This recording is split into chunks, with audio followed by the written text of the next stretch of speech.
ಇಲ್ಲಿ ಪರ್ಮಿಷನ್ ಹೇಳ್ಕೊಂತೀವಿ ನಾವು ಯಾಕೆ ಬಿಡೋದೇ ಇಲ್ಲ ಎತ್ತಂಗೆ ಇಲ್ಲ ಈಗ ರೈತರು ಇಸ್ಕೊಳಂಗಿಲ್ಲ ಎತ್ತಂಗಿಲ್ಲ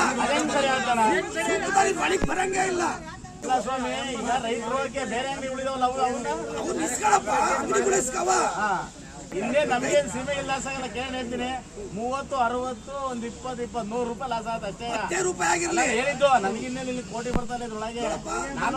ನಾನು ಒಂದ್ ನಿಮಿಷ ಕೇಳಿರ್ಲಿ, ನಾವು ಸಮಾಜ ಸೇವಕರೇ, ನಾವು ಹೋರಾಟಗಾರರೇ, ನಮ್ಗೇನು ಅವಶ್ಯಕತೆ ನಿಮ್ಮನ್ನ ಕೇಳಿ ಅವಾಗ ಏನಾದ್ರು ಇಲ್ಲ ಅಂದ್ರೆ ಬೂತಪ್ಪರ್ ಪರ್ಮಿಷನ್ ಕೊಟ್ಟಾಗ ನಮ್ದು ಲೆಟರ್ ಇದ್ದೀವಿ ಕೇಳಿರ್ಲಿ.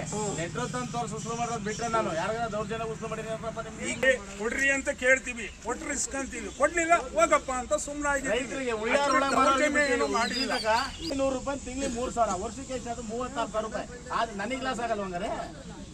ನನಗೆ ಪರ್ಮಿಷನ್ ಕೊಟ್ಟಿದಾರಲ್ಲ, ಪರ್ಮಿಷನ್ ಕೊಟ್ಟಲ್ಲಿ ಮಾಡಿಸ್ಕ ಪಂಚಾಯತಿ ಎಲ್ಲ ಬೆಳಗಿನ ಮಾರ್ಕೆಟ್ ಸೇರಿ ಅಂತಾನೆ ಕೊಟ್ರ ಅವ್ರು ಬರ್ದಿರಬಹುದು. ಅದು ನಾವು ಅವ್ರ ತಗ್ಲಿಂದ ನೀವು ನೆಕ್ಸ್ಟ್ ಸಲಕ್ಕೆ ಇದ್ ಮಾಡ್ಬೇಕಿಲ್ಲ. ನಾವಿಲ್ಲಿ ರೀಫಂಡ್ ಮಾಡಿಸಿ ನನಗೆ ಈ ಕ್ಷಣದಿಂದಲೇ ನನ್ಗೊಂದು 50,000 ರೀಫಂಡ್ ಮಾಡಿಸಿ. ಈ ಕ್ಷಣದಿಂದಲೇ ನೀನ್ ಬೆಳಿಗ್ಗೆ 1 ರೂಪಾಯಿ ವಸೂಲು ಮಾಡ್ತಾ ಬಿಡಲ್ಲ. ಬಿಡಿ ಗೊತ್ತೇನಣ್ಣ, ಅಲ್ಲಿ ನೋಡಪ್ಪ ಹಿಂಗ್ ಕ್ಯಾನ್ಸಲ್ ಮಾಡಿದ್ದೀವಿ ಅಂತೇಳಿ ಅವ್ರಿಗೆ ಬರ್ಸ್ಕೊಡಿ.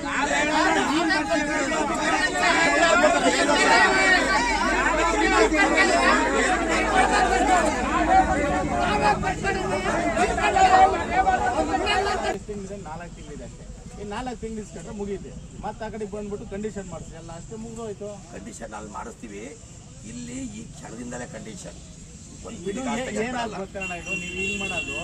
ಈಗ ನನಗೆ ಅಲ್ಲಿ ಪರ್ಮಿಷನ್ ಲೆಟರ್ ಕೊಟ್ಟೋದಕ್ಕೆ ಬೆಲೆ ಇಲ್ಲ ನನಗೆ ಗೊತ್ತಿಲ್ಲ. ಒಂದು ವರ್ಷವೆಲ್ಲ ನೀವು ಸುಮ್ಮನೆ ಇದ್ದೀರಾ. ಕೇಶವ ಸದ್ರ ಇದ್ದಾನೆ, ಅವನಿಗೆ ಕೇಳ್ಬೇಕು. ಕೇಳಿಲ್ಲ ಹೋಸಲಿ ಮಲ್ಲಿಕಣಿಗೆ ಕೇಳಿಲ್ಲ ನೀವು. ನಾವು ರಬ್ಬರ್ ಇದ್ದಂಗೆ ಹಿಂಗೇನಾದ್ರು ಬರ್ತೀವಿ, ಹಿಂಗೇನಾದ್ರು ನಮಗೆ ಗೊತ್ತಾ 100 ರೂಪಾಯಿ ಹೋಯ್ತಾ ಹೋಗ್ಲಿ ಬಿಟ್ಟು ಬರಂಗೇ ಇರ್ಲಿಲ್ಲ. ನಮ್ಮನೆ ಮಗ ಅಂತ ನಿನಗೆ ಹೇಳ್ತಿರೋದು ಗೊತ್ತಾಯ್ತು. ಬೇರೆ ಏನಾಗಿದ್ರೆ ಮಾತಾಡಕ್ಕೆ ಬಿಡ್ತಿರ್ಲಿಲ್ಲ, ಖಂಡಿತ ಬಿಡ್ತಿರ್ಲಿಲ್ಲ. ಮತ್ತೆ ಉಳಿದ್ರೆ ಉಳಿಸ್ಕೊಬೇಡ ಅಂತೀವಿ. ಸರ್ಕಾರಿ ಬಿಡುವಂತಾಗೋ ಅದನ್ನು ಬಿಟ್ಬಿಡ್ರಿ. ಅವ್ರಿಗೆ ನೋವಾಗುತ್ತೆ. 80 ರೂಪಾಯಿ ಕೊಡಕ್ಕೆ 30 ಎಲ್ಲರ ಕುತ್ಕೊಂಡಿದ್ದ ನೀನು 500 ರೂಪಾಯಿ ಇಸ್ಕ ಅಂತ ಕಸ ತೆರಿಗೆ ವಿಚಾರದಲ್ಲಿ ಒಂದೇ ಒಂದು ಬಿಡಿಗಾಲ್ತಿರ್ತೀವಿ.